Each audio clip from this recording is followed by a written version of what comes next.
Sunshine.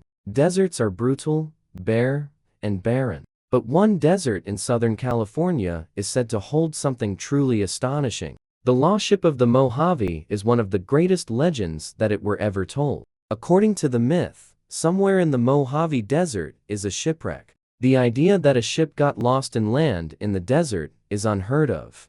And this isn't just any ship. Oh, it's laden with gold. It's got silver bars.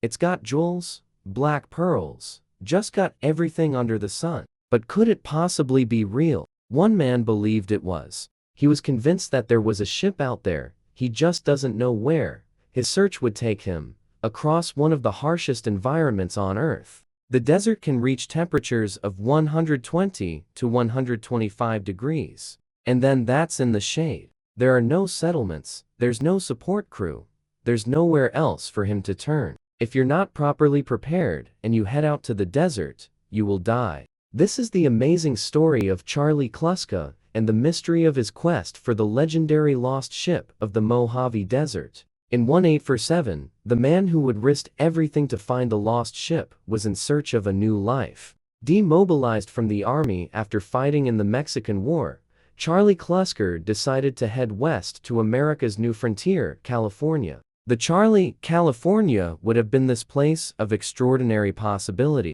California, even in the 1840s, was a place of magic. The very name signified fertility potential, underexploited mineral wealth, a place where white Americans like him could go and potentially make their fortune. But getting there was far from easy. It involved a perilous journey of over 2,000 miles that would take Charlie more than 3 months. Charlie took the southern overland route to California. This was the cheapest way of getting to California. It wasn't the quickest, and it definitely wasn't the safest. This wasn't the journey for the faint heart. You had to endure huge heat, cold, snow, mud, as well as desert conditions. This was a difficult, arduous process. And it wasn't just the environment that was hostile. Charlie's route crossed the heartlands of fierce Native American tribes. Charlie may well have been worried about possibly Indian attack. He may well have heard some rumors about that, In a sense, you were taking your life in your own hands. But instead of attacking Charlie, it seems that when he met one tribe, the Kavia, they told him a tale he would never forget. They said the desert was once covered with a great stretch of water. One day, a great bird with white wings came floating down. It stopped. Then the water went away and the bird was left lying in the sands. Its white wings fell down, leaving a tall bare tree sticking up. After a while, the wind blew, and the bird was covered with sand. Charlie couldn't stop thinking about the story. He was sure it wasn't describing a bird. He puts 2 and 2 together. He's thinking, the white wings of the bird sound awful, lot like the sails of a ship, and the tree sounds very much like the mast of the ship. And all of a sudden, for him, it's starting to make sense. But how could there really be a ship in the middle of the desert?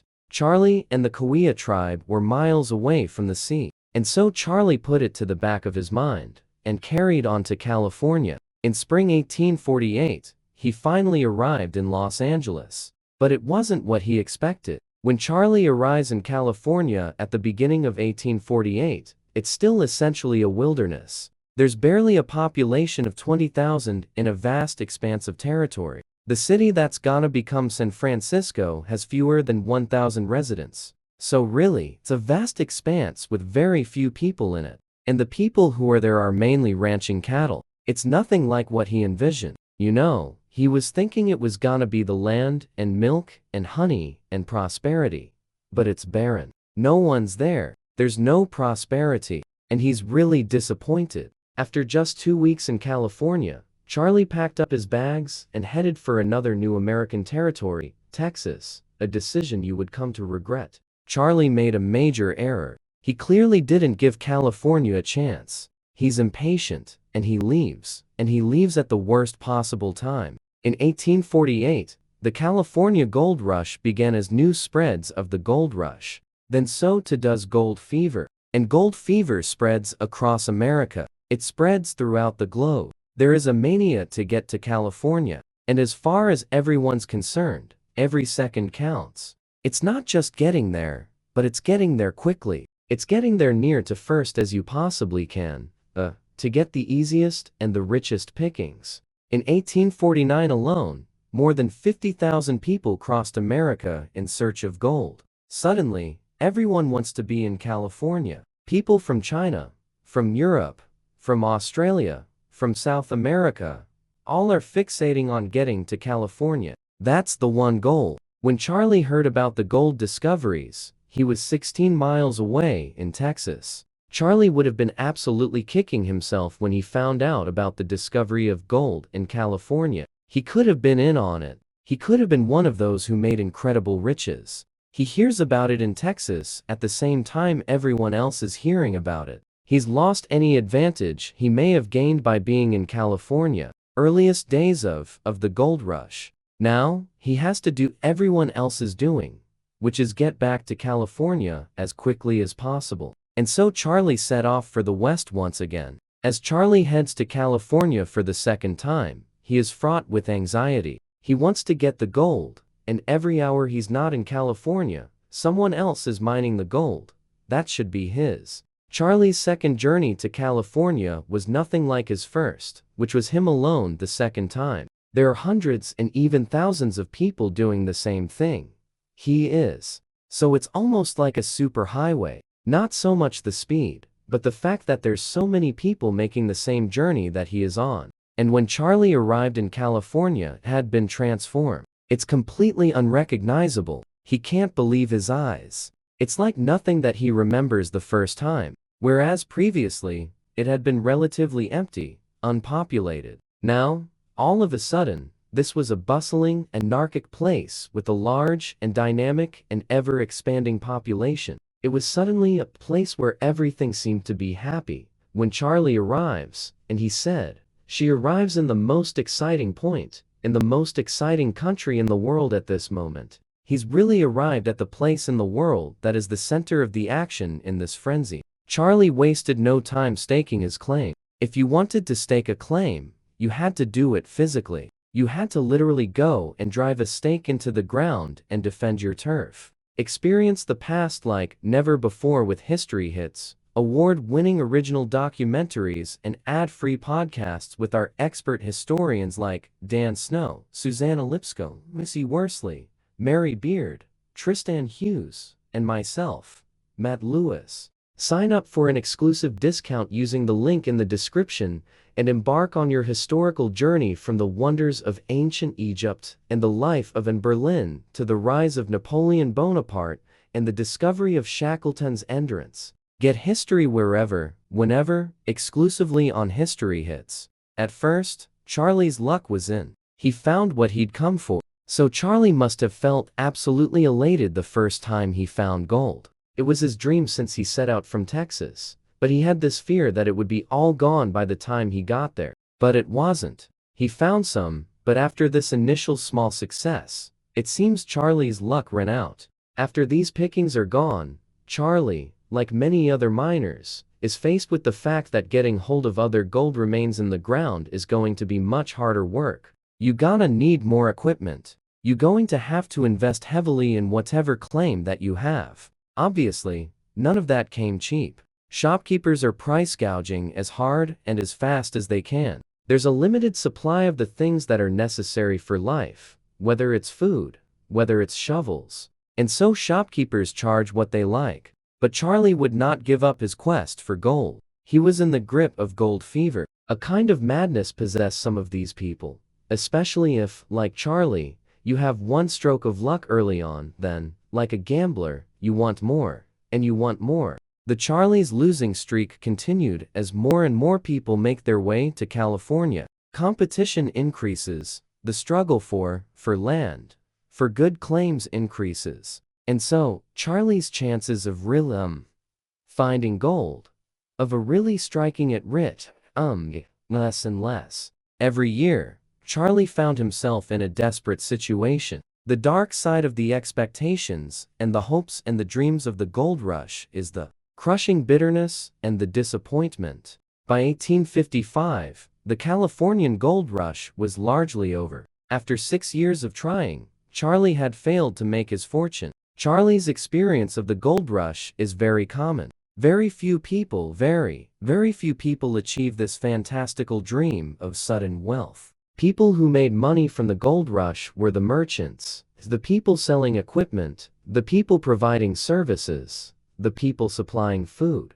In 1862, news broke of gold discoveries in neighboring Arizona. Charlie headed south to try again. His route took him back across the lands of the Korea tribe that he traveled through 5 years earlier, and it seems his mind turned back to the incredible story of the ship stranded in the desert he'd heard all those years ago. Could the Native American story be more than a myth? The idea of a ship getting lost in the desert seems like a fantasy, seems like a folklore tale or a myth. But the reality is, it can happen. The Korea story suggested this area of the desert was once covered in water. In fact, this was true, and it was called Lake Korea. The Native American myth actually oftentimes relate to real historical events. It's entirely possible that the myth of the bird could relate to not only a real historical event, but that event could be the creation and evaporation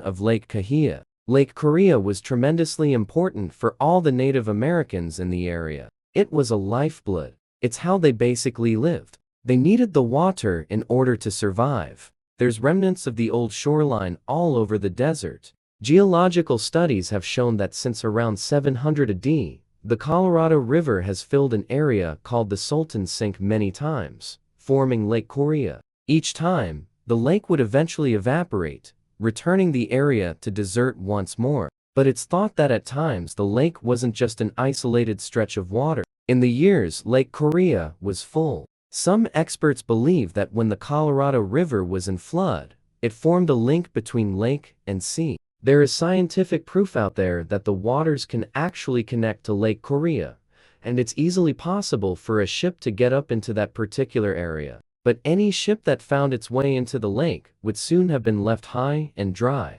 Once the ship would have entered Lake Korea, the receding waters would not allow the ship to leave the area. If that was so, there really could be a ship in the desert, and it could still be out there. In September 1870, Charlie was now in Southern California, still hunting for good pay dirt. When the story goes, he picks up a copy of his local newspaper, the San Bernardino Guardian. While scanning the pages, a small article caught his eye. It told of a ship that had been spotted out in the desert. A party of Americans found embedded in the sands the wreck of a large vessel. He must have been flabbergasted. He's thinking, I knew it. See, it does exist. Nearly 1/3 of the ship is plainly visible. You can imagine his eyes just popping out of his head as he reads this. The description made it sound like a ship worth finding. The stump of the bowsprit remains, and portions of the timbers of teak are perfect. He's seeing our science because the ship sounds like it's big, and he knows a big ship is always carrying cargo, and Charlie started to wonder what sort of cargo it was carrying. At the time, speculation was rife, but the wreck was a lost pirate ship. Between the 16th and 18th centuries, the Gulf of California was teeming with Spanish ships. Here, enterprising pirates preyed on mighty galleons carrying priceless treasures from all over Asia back home to Spain. Oh, it's laden with gold. It's got silver bars.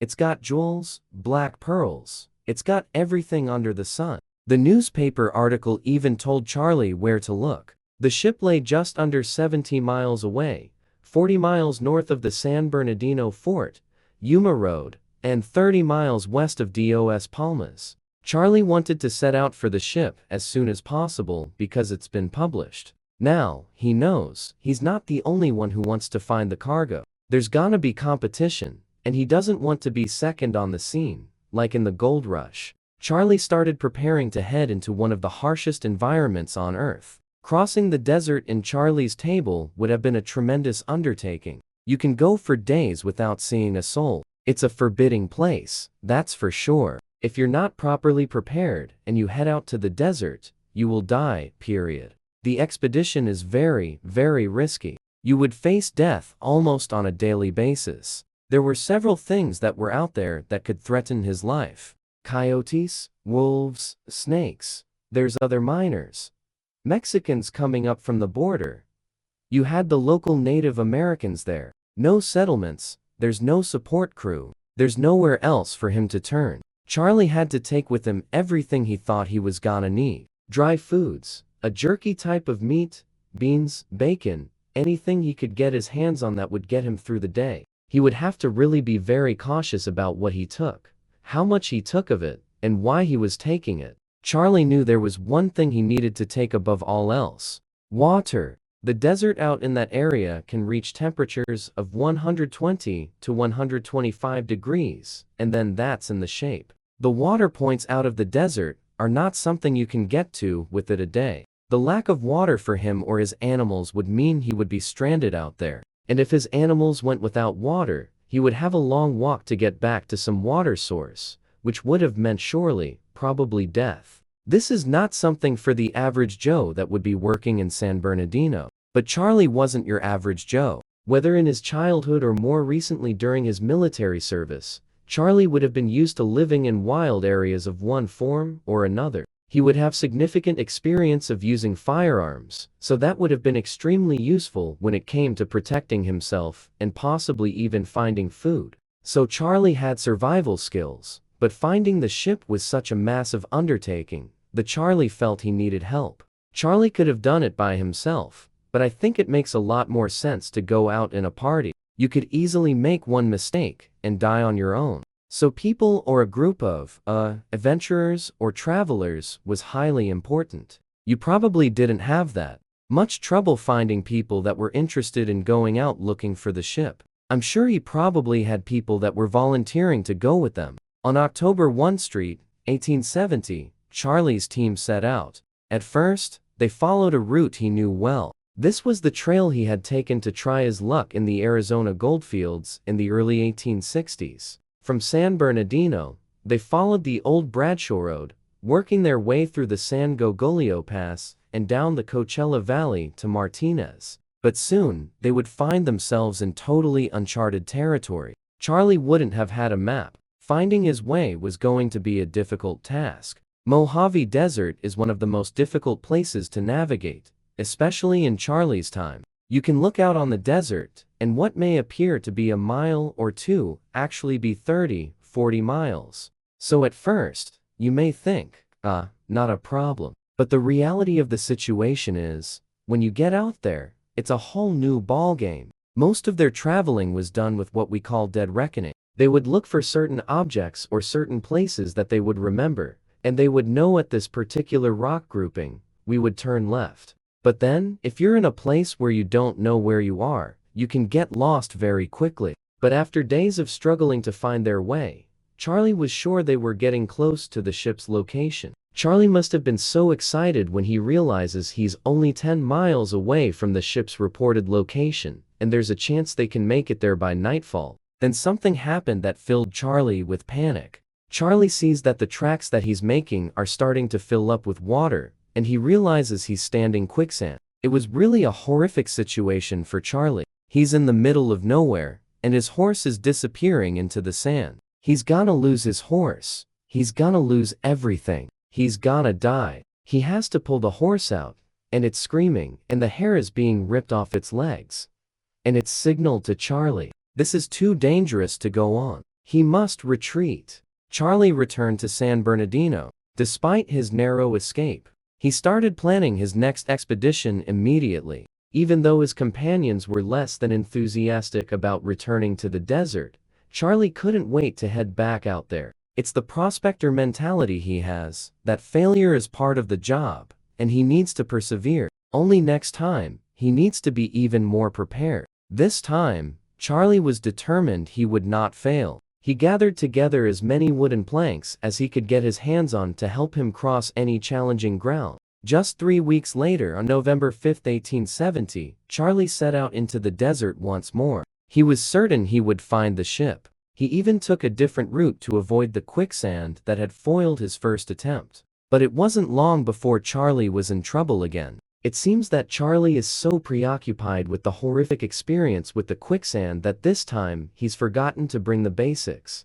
First, his food supplies run out. If you're out on the desert and you run out of food, you're pretty well doomed. Even if you were lucky, you could kill a rattlesnake and probably eat it, but there wasn't a lot to eat out on the floor of the desert in that area. Despite his gnawing hunger, he plowed on towards where he was convinced the ship lay. Then Charlie ran out of water. Running out of water on the desert is huge. You're facing death. You gotta find water now, not tomorrow, not the next day. Now, you simply cannot survive these conditions without water. And Charlie, the very best, he's got a couple days left. Even though he was still 30 miles away from the ship's reported location, Charlie didn't turn back for water. He carried on into the desert. I think it'd be crazy, because when you're out the desert, you're facing the possibility of dying because there's no water, and you're still focused in on a lost ship. Oh, that's huge. Then Charlie spotted something on the desert floor, but told him he was getting close. These shells convinced him this area was once linked to the sea. Now, there was no way he was turning back after a couple days in the desert without water. Keep in mind, it's 100 degrees plus every day. Charlie would have been in a really bad way. Dehydration started to kick in. Your muscles would start to ache. Your center direction would probably be off. Diminished eyesight, tremendous headaches, the inability to be coherent. He was in a very serious, very bad state. He needed to get some sort of help, or at least water, as soon as possible. Charlie realized he had to turn back. Charlie would have been extremely frustrated. I mean, this is the second time I'm this close, and I'd have to turn away. I bet it just irritated into no end. Utterly dejected, Charlie took one last look around. Suddenly, something on the horizon caught his eye. At first, he thought his eyes were deceiving him, but as he gazed through his telescope, he was convinced he could see the mast of a ship.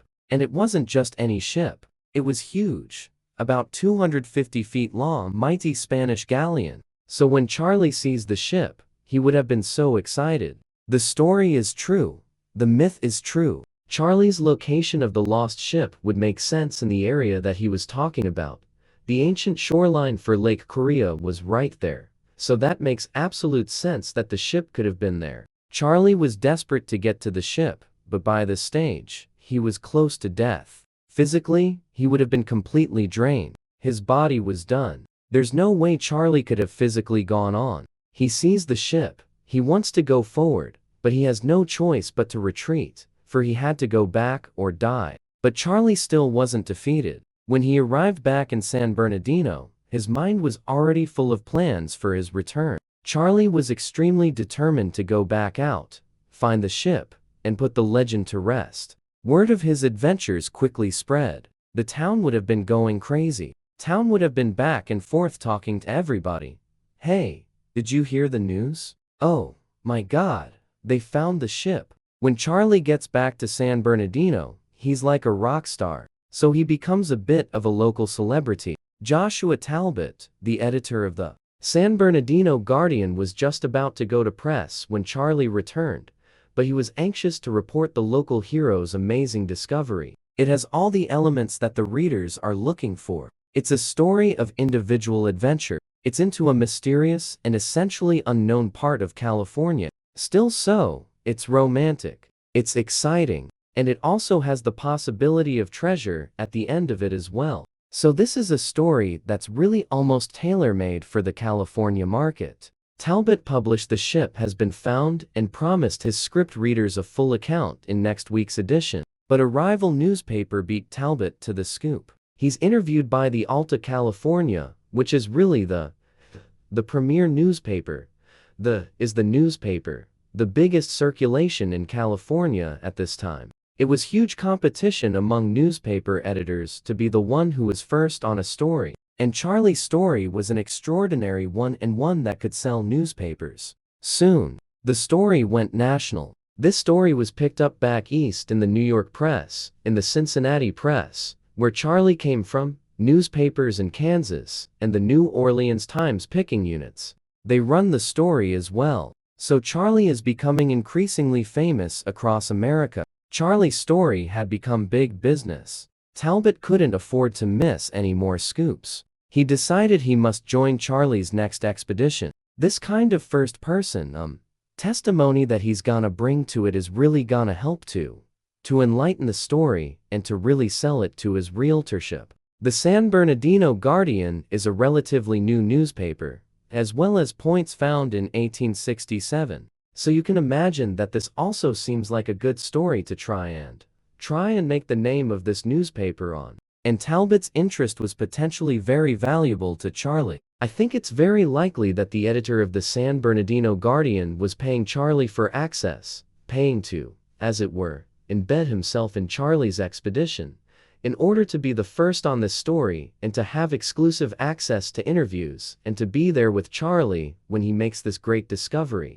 Whatever the case, it seems, Charlie was much better funded for his third attempt to find the ship. This time, Charlie had a wagon large enough to carry 108 gallons of water, food for 2 months, and he had another crew. He's not leaving anything to change. This will be the trip that he actually gets to the ship. On November 30th, 1870, they plunged into the desert. Charlie's attitude when he sets out for the third expedition is one of defiance. There is no way he will be stopped. He has enough supplies for a small army, and he's determined to succeed at any cost. To ensure he didn't run out of water on his latest campaign, Charlie had a new strategy that involved yet another route. He approached the ship from a rare water source in the desert, Carrizo Creek. But the terrain on this new approach was tough. Progress was slow. There's small rolling hills. There's large mountains. There's deep depressions. It's sandy. He would be lucky if he averaged 10 to 15 miles a day. Worse, from his new angle, Charlie seemed to struggle to identify any of the landmarks he noted on his last mission that he needed to find his way back to the ship. Landmarks change. Those sandberms have a tendency to move. You know, will be like out in the desert. I think the very short time out the desert, he had enough. You can imagine what Tolbert is thinking, as really, every hour that goes by, he's losing more and more confidence in Charlie. He's losing more and more confidence in the story. Eventually, after 20 days, Talbot abandoned the expedition. He had a newspaper to run. Charlie stayed out in the desert for a further 3 weeks, but he still couldn't find the ship. After 6 weeks, he too returned to San Bernardino empty-handed. So when the third expedition fails, like the first two, Charlie is absolutely gutted. He has spent 6 weeks, he has every supply he needs, but he returns without a single piece of evidence that the ship exists. Inevitably, the press loses interest in Charlie. Failures don't sell newspapers. Utterly defeated, Charlie abandoned his quest for the lost ship of the desert. It all begs the question, if he had really seen it, why couldn't Charlie find the lost ship? Again, in hindsight, you have to wonder, is there any way Charlie could have seen a ship on that second expedition that wasn't really there? Of course, there is. The man is dehydrated. He's ready to die. He hasn't had water in days, and when people are severely dehydrated, they can hallucinate. So was Charlie hallucinating? There is another possible explanation. The Charlie really did see a ship, but it was a mirage. The desert can play some very, very funny tricks on you. You may see something. You may swear it's there, and it's not there. Something called a mirage. In contrast to a hallucination, which exists only in the mind, a mirage is a real optical phenomenon. Differences in air temperature cause light rays to refract to form a false image. But interpreting what the false image is depends on the mind of its observer. Charlie wanted so bad to see that ship that he just imagined something that wasn't there. But Charlie had been adamant that what he'd seen was real. They even asked him if it wasn't a mirage, if he was quite certain he had saw the ship. And he, without a doubt, verified that he had saw the ship, that he had a telescope that was of good quality, and he knows exactly what he saw. There is another, more disturbing possibility. Back in his office, Talbot started to write up his adventures with Charlie, and he started to focus on some strange patterns in Charlie's behavior. Holbert can't help but notice that Charlie doesn't appear to really be in a hurry. He's taking his time, he's looking around him, and so he's looking for something along the way, as opposed to having his eyes set on the ship off in the distance. And that wasn't the only thing that struck Talbot as odd. If you knew where it was, you go straight there. But every day, he goes to a different direction, and this told her to wonder, What is it that he's really looking for? The ship? Or could it be something else? In fact, Charlie's routes on each of his 3 expeditions seemed to make no sense.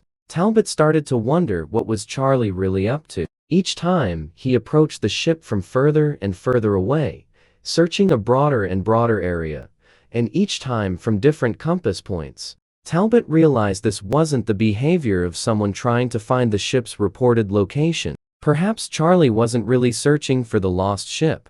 Perhaps he was hunting for something much closer to his heart. Gold. It would make sense that Charlie was looking for gold simply because old habits die hard. It's in his blood. It's what he's done for decades now. But if Charlie was really after gold, why claim to be searching for a lost ship? From his years of prospecting, Charlie knew there was one thing, above all, a miner needed to be successful: money. Money for supplies, for tools, for everything. He would need to stay in the desert for weeks to try to find the gold. Charlie's problem was how to get the funds he needed. Charlie's method for finding gold in the desert is really quite cunning. For Charlie, the ship was potentially a means to an end. If he claimed to be hunting the legendary lost ship, Charlie was no longer just another prospector looking for financial backers. He was a hero. Charlie would have wanted media attention, I imagine, because it would have been a way of raising money. And he can attract this kind of attention, then he can get people to invest in his expedition. Everybody would have known that he was looking for the ship, so it had been quite easy for him to get just about anything he needed in order to go on an expedition. So was it all a tall tale to get money? Charlie was definitely a man who could spin a yarn. He claims that he was playmates with Abraham Lincoln as a young boy, at a point when Lincoln was certainly nowhere near where Charlie Clusker was. Whatever the truth, Charlie went on to live to a grand old age. He died in 1915, aged 105. A local tribute made no mention of his quest for the lost ship, but it did sum him up rather well. Mr. Cluster was a typical prospector and miner. Sometimes he had wealth in hand. Always he possessed wealth in prospect. But does that mean there never was a ship in the desert? Over the years, many claim to have seen it.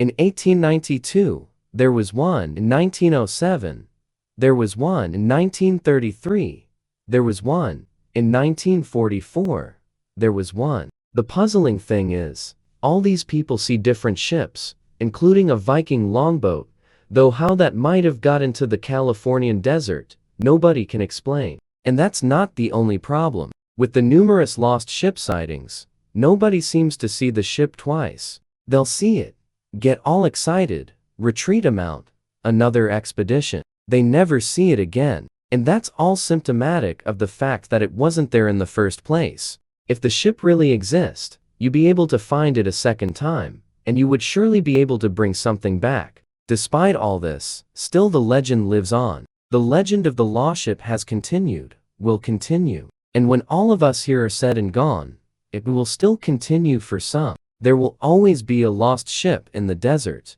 I absolutely think there's a lost ship out there, and I would love to find it.